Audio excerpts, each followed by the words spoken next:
একজন ভদ্রলোক তার ওয়াইফকে ডিভোর্স দেবে বলে কেস ফাইল করেছিল। তারপরে জাজ ভদ্রলোককে ডেকে জিজ্ঞাসা করলো, তুমি তোমার ওয়াইফকে কেন ডিভোর্স দিতে চাইছো?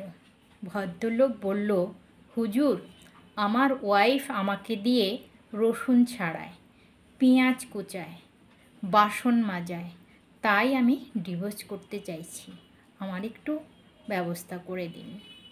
জাজ তখন বললেন, এতে সমস্যাটা কোথায়?